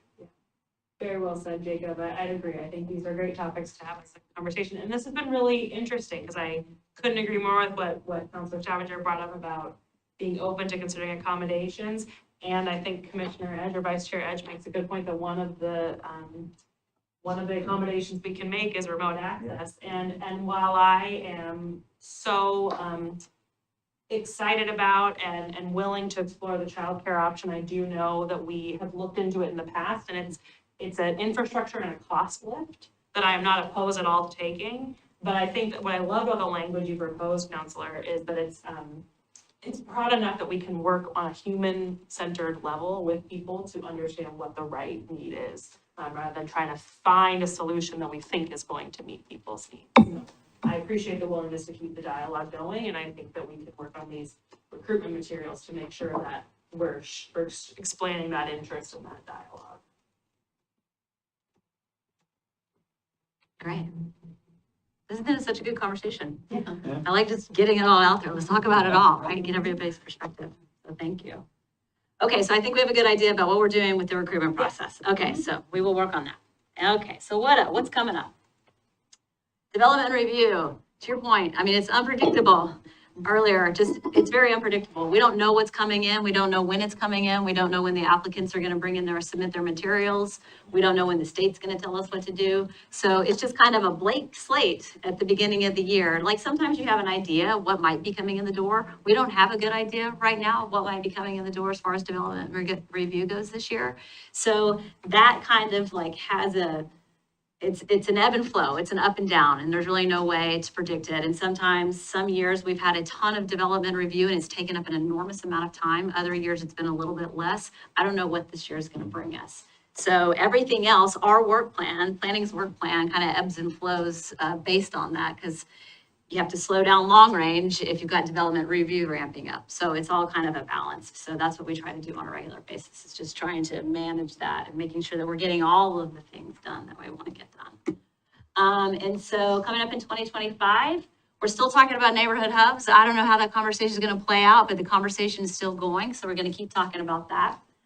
We still got the transportation system plan going. That's going to hopefully be adopted in the fall of this year. That's the goal. We'll see. Then the natural resources code is still coming. And then the other thing that we've been working on actually behind the scenes that you all haven't seen at all yet, because it was the next up on the work plan, was looking at the public. In the comprehensive plan, there's public land use designation, but there's not always a corresponding zoning designation as public. So in the comprehensive plan, it said, take a look at that, see if we need to fix that. So that's what we've been doing. We've been taking a look to see if we need to fix that. It's a really technical exercise. It's really not something that folks, besides really technical people like land use planners, really care, quite frankly, I think, that much about. And so as I've been digging into it, I'm still not sure that that is the best use of our time to do that, because if we had no other things happening, that would be an exercise that we should be doing. But now that we're doing it, I'm not sure it's the greatest use of time. But anyway, we don't have to solve that tonight. I'm just telling you, we've been working on the background. It was next up on the work plan. So that work has been happening behind the scenes. We just haven't brought it to you all yet. So we will bring that conversation first to City Council to say, here's the comp plan policy. Here's the work we've done. Here's whether we think we should move forward, or whether we think, oh, we don't really think that we should be working on this now, and we could bump that down until where we had some open time on the planning team. So that's just one thing that's happening in the background. Then the other things that we know, we've got the FEMA floodplain, which we didn't know was coming, working through that. We do know we've got things to implement for the housing production strategy. That is, we are on a timeline with the state with that. So we're bringing the Affordable Housing Code incentive package back through you all, back through Planning Commission, back through City Council. Then also we've got Senate Bill 1537, which, as you alluded to earlier, Mayor Beatty, was about this whole variance thing and the exemptions. And so we're working that through the process as well. And like we also said, legislative session is starting up. So we'll be sitting tight until those things get through the process. But that means that somewhere by the end of the summer, early fall, we might have some things that we need to do based on what the state is telling us to do. And then beyond 2025, the hubs might still be a conversation we're having. I don't know, so I still left it on there. One of the other things that was on my work plan, along with the park zoning, along with the public zoning conversation, was the Willamette Greenway zone. That was the next thing that was up on the work plan, has been that way since 2020. And so we will kind of talk about whether or not we're going to do that with you all. Then next up was the downtown and central Milwaukie plans needed to be updated. The downtown plan hasn't been updated since 1998. A lot has changed. We haven't done a consolidation with central Milwaukie, so we really need to take a Oh, the look at that. downtown plan was done in 2012. Moving forward, Milwaukee. But I think that there has been some lag. Well, there's a number, to your point about. There's so many consolidation, plans. a number of plans need to be consolidated. That's right. That's exactly right. We've got a bunch of different plans that need to be consolidated so that they're not just all these bits and pieces, but there's a cohesive story that we're telling about what we want to happen. So I do still think that, and they are in conflict. Mary, correct.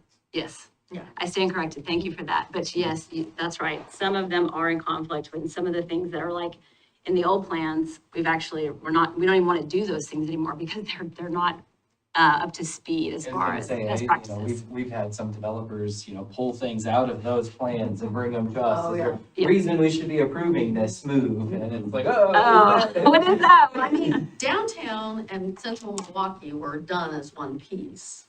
So there shouldn't be, I get that there were these old plans and maybe they need to just be rescinded or something. But I mean, there shouldn't be conflict between those two because they were done at the same time as part of the same package. Yeah, I think that there was some public works standards that haven't been updated. They are no longer useful because that's not the best practices. And so there's just been some confusion. So I think if we could just give all of that an overhaul and make sure that we're all speaking the same language about what we're trying to accomplish in the downtown, I think that that would be a wise thing to do. And it's been on the plan that's where it's been on my work plan for a long time. And we can continue to talk about whether that's the thing to do next. And then, of course, we've got the historic resources inventory that's been on the plan for quite some time. And then expanded floodplain protection, that came out of the comp plan as well. I'm not sure there's still an appetite for that. That would be something that we would want to explore. I mean, aren't we kind of being pressed into that by FEMA anyway? We are, but it's not about, I think that, and correct me if I'm wrong, Mayor Beatty, you know more about this than I do because you were here during the comp plan conversations. But I believe that there was some conversations around wanting to protect the 500-year floodplain. So we would have to do a deep dive into what that really meant. And so that just because I wasn't here, then I have to understand, I have to go figure out what that really means. And then what is the value of that conversation? And do we still feel that that's a valuable conversation? And do we want to move forward on that? So, and then we still got more housing production strategy to work. We've got to do, increase the capacity in the high density residential. That was one of the things that we said that we were going to do in 2026. I think that's where it is in the housing production strategy. And then the next thing is the pre-approved or per-approved plan sets for ADUs and middle housing. That's something that's coming through the housing production work. And that's coming from the state, right? We're not having to create those. Well, we're hoping, we put that lower because we're hoping that they're going to develop some model stuff that we can just pick up and say, yes, we're going to use this. So that's why we put it lower in our production strategy. But And it's not for sure that they're doing that. they still say they're doing it. That is the word. We haven't seen anything because they're also getting pulled in a million different directions, having to do different things besides the things that they thought they were going to do too, right? So they're experiencing the same thing. I think that all of the jurisdictions are experiencing. So that's kind of what's on for 2025 and beyond. But that's all I got. I don't know if anybody's got anything else that they want to add. Excited about 2025 work plan, neighborhood hubs. I know that was something that I think at our meeting last year, Vice Chair Edge, myself, and a few others were talking about. So excited to, hopefully be able to dig into some of that in 2025, and then transportation system plan as well. They're both kind of big moves, so. Well, I do question the priority of some of the things of your beyond 2025 list. I do feel like we need to move historic inventory up. I think we've undervalued, and I was hoping these latest applications maybe highlighted that for you, that we let that go way too long. And I think we don't recognize as, I think when our historic inventory and our code was last looked at, was the 1980s, was an era where people weren't necessarily looking at, they were looking at historic preservation about being nice buildings and not about the history of the community. And that's really what it is about. It's about recognizing the history of the community and different segments of the community that maybe weren't the dominant segments back in 1989 or 1980s when the inventory was done. So I've been doing a fair amount of browsing through things on, sort of equity considerations and historic inventories and stuff. But anyway, your staff report said we're gonna come back in the new year to talk about the prioritization. Yeah, because we had talked about doing that as part of the hubs conversation, trying to understand what what the council is gonna decide to move forward with, and then like how we would start to Jenga that together, and then what might need to shift based on all the other stuff. So yeah, I figured that would be the best time to probably have that conversation. I have a question, and also Joseph does. I don't know, Joseph, do you want to go first? Go ahead. Counselor Stavanger. Sorry, were you giving me the floor? I think, I'll share mine quickly, and hopefully it's an easy question.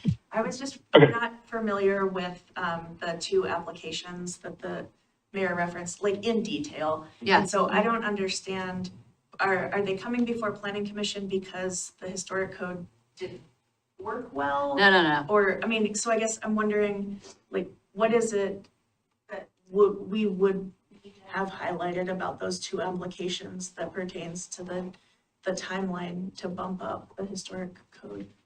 Well, what was just, I don't know much detail. They're both residential. One of I them's have still not- open, by the way, so. Oh, that's Adjourn. Not talk too much about Okay. it. Yeah, so we shouldn't talk about the specifics of either, because I guess. Yeah. Just the point that was made that they had to hire a consultant, that it was something they hadn't dealt with in so long, Well, we would still need to hire a consultant. Yeah. Doing the historic resources would not change that. I don't think, like, as much as I know about it, we would still, because we don't have a historic, consultant. We don't have that expertise on staff. It's just like when we hire an environmental firm to look at something, right? Wetlands, that kind of thing. We hire engineers to look at transportation stuff. We don't keep that staff because we have so few of them. So updating the historic resources code wouldn't have any, yeah. That's helpful. That Yeah. helps answer my question, because I was the way I interpreted your comment, Mayor, was that moving up the code, like revisiting that, and moving the timeline up would have made it easier maybe for those applications to move through, but it sounds like maybe not. If I may, Sorry if I misunderstood you. I think the historic resources inventory, provides, based on my understanding, please correct me if I'm wrong, kind of provides a few different functions. One is it does do a nice job capturing the story of our community, and documenting that. And that is one of the wonderful things about the 1988 historic resources inventory. One of the other things that it does is it actually goes through and inventories structures, and based off of the characteristics of those structures, puts them on a list. And once you're on that list, a higher level of scrutiny comes on any sorts of land use actions associated with those properties. And that's what happened with these two proposals. People wanted to do renovations, they're on the historic list. Well, now you have to go way above and beyond in order to accomplish those things. So, I think it's, updating the list would then probably add more properties. I think you said there's something like less than 24 on. There are 2 16 dozen. significant properties that would have to go through a type 3 in the city. We have some contributing properties as well, but when they initially did the inventory, there were about 130 homes that made it on there. And most of those folks asked not to be deemed a significant resource, because they didn't want to have to go through a level of scrutiny when they were updating their homes. So when you go through the assessment, you do the assessment, and then people have the option to opt out if they're not meeting some higher federal rules that are in place. So most of those folks opted out, but we haven't done the assessment in a long time. There's a lot more houses that we would give that assessment to, and then talk to those folks about whether or not they would be interested in continuing to be on the list. Well, and I think there's even a policy, underlying policy questions about how. There's an ordinance to be written about how opting in, opting out, how voluntary, what things. Anyway, I think it's had so little attention for so long that we don't even know the scale of the questions that we could ask and the things that we could look at. Yeah, it'd be a big project for sure. I was thinking about it and I think that would take like a couple of years just to do. I think It sounds historic. Yeah. Exactly. Yeah, and I do think, we're talking to Lisa Graytrick, because she's done inventories in some of our most historic places, Aurora and Jacksonville and Lahaina and Maui, and, there's the actual structure by structure analysis. But first, I think one of the things that could happen, and it might be that the Milwaukie Museum could be a partner for this, is a solicitation of stories, like a sort of a bigger oral history gathering kind of effort, because that helps you identify places. Like I know just from the research I've done about the Japanese American farming community at the time of World War II, that 42nd and Railroad was a big hub of the Japanese community. And Jacob was involved in putting a sign at the Milwaukie Museum, but are there structures there that we should be thinking about? Or are there, even if there's not a structure that survived, are there somehow some kind of recognition we should be, putting on some of these places? Yeah, and I kind of think it's a two-tiered thing. That's something like, there's the land use part, which is what Planning Commission and does. And then there's this other acknowledgement of all the other historic resources that wouldn't necessarily make it through a land use process. There's the storytelling and the plaques, but then there's whether or not you've been deemed a structure and need to go through a hearing process. They're just two different layers of that kind of review. In a historic preservation process, is there a way to include the preservation of sacred places for Indigenous population? Like how, I guess I'm really struggling with, this process of preserving something that's deemed historic, and then also the erasure of Indigenous communities who lived here so much longer before us. Yeah. How do you reconcile that in a process like that? That's a good question. And I think that was kind of the process, that was kind of the conversation that we were having when we had this conversation before, is that there's this whole shift in the whole historic preservation field. And we don't know how that plays out yet. And so there's one part of that is about land use as we know it now, the traditional way it's been done. And then there's this whole new emerging way of thinking about that. And we need to, I don't understand that. Yeah. We would have to understand that collectively and what that would mean for the city of Milwaukie. And I think that we haven't done that work yet, and it would be a really involved process. It's two separate things. Just getting on a list is one thing, but how we're thinking about all of the other parts of that is really complicated, and it's Well, not. there are a lot of resources out there on that, on recognizing Indigenous places, sacred places as part of the historic preservation. I don't think they're competing. But so that would definitely be part of our process, should we open this up again? Absolutely. Okay. Absolutely. I know Joseph has his hand up, and I just maybe throw in quickly, someone who did a lot of primary research on Milwaukee's Japanese Americans. before and during World War II. I mean, there's a lot of really fascinating stories, and I think in many ways it's probably just a conversation for all of you counselors and the mayor to figure out where you want to prioritize resources and time. I agree with Laura to, I think especially do that story capturing and telling piece well. It's going to be a resource intensive multi-year kind of project. And that's kind of like not even planning wheelhouse. By what the mayor said, Yeah. a potential partnership with the museum on this, it's something we can explore too. I mean, it's a critical first step that informs an eventual planning project, but I agree. But I guess I'll also say, I think it's important. And it's just kind of a matter of all the important things you all do for the city every day, every week. Yeah. Figure out where it sits. If we are talking about this in February a little bit, or about work plan, it might be helpful to like lay out exactly what you think the historic preservation work looks like, or like have some bullet points of what we do. Because I think it's helpful to see. Well, I can wrap- circulate some articles, Okay. sure, yeah. I know you have a special talent for that. I like it. I'd love to be included. That's for the Milwaukie mayors. Yeah. Council, or Vice Chair Edge?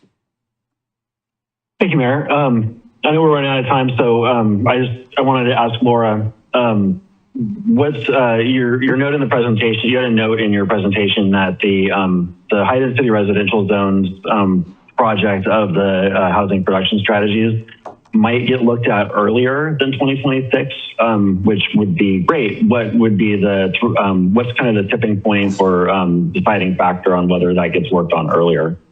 I think that's part of the hubs conversation. That's on the list of things that we were talking about. So it's just a matter of what rises up through the hubs conversation. Yep. We're putting a lot of emphasis on hubs. It's one of the named projects, but I would say the hubs and the broader council goals conversation. Council goal selection will inherently inform plans across the city. I think hubs being a critical element of that with planning, but it's not all on hubs. Right. I wanted to ask, you had your bylaws in the packet, and is there some proposal for changes to the bylaws, or that was just informational for us? Yeah, it's just informational. We put them in there every year because we updated them in 2021. So just wanted everybody to know that they were there.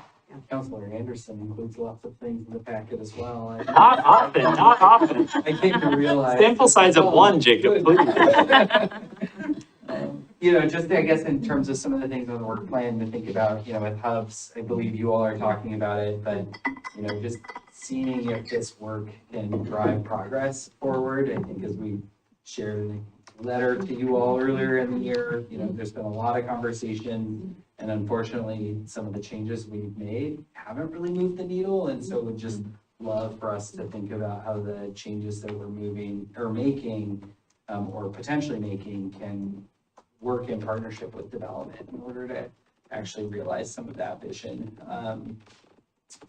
And keep in mind, I think as I've talked about with Joseph before, like the competitive real estate environment that we're in, if we're trying to do development, we're competing against zoning rules in Lake Oswego and Portland and in other places. So I think we have a lot of great stuff going for us, but we just need to be aware of that larger competitive market. And then on transportation system plan, I also hope that we can think more about our bicycle and pedestrian infrastructure and our greenway network, and talking to some advocates who helped get those things in the TSP last time.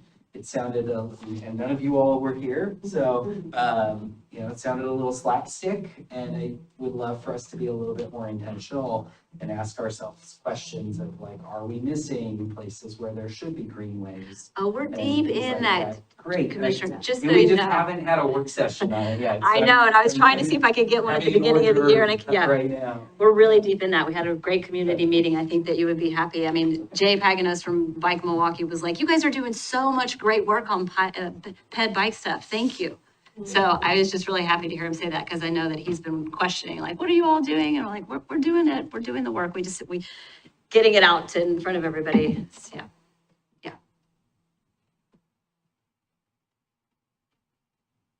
Yeah, the TSP had a open house in this room, and I stopped by very briefly, and it seemed to be well attended, so.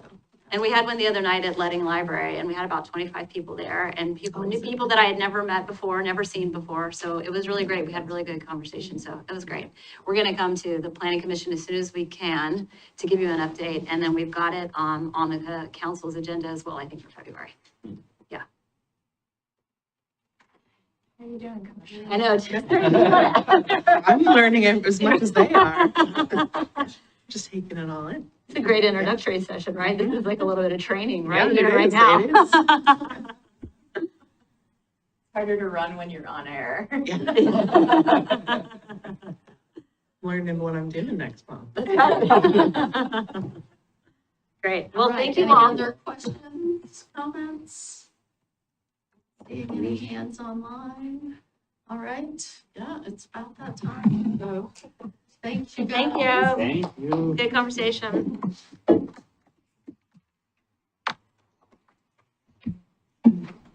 David, you can tell Scott Cullen that's home. Mayor Beatty, are we off air? Are we adjourned? Okay, I think we're adjourned, everybody. Take us off air, Josh, thank you. You guys are finding it out now. Yeah. I looked at her to call it.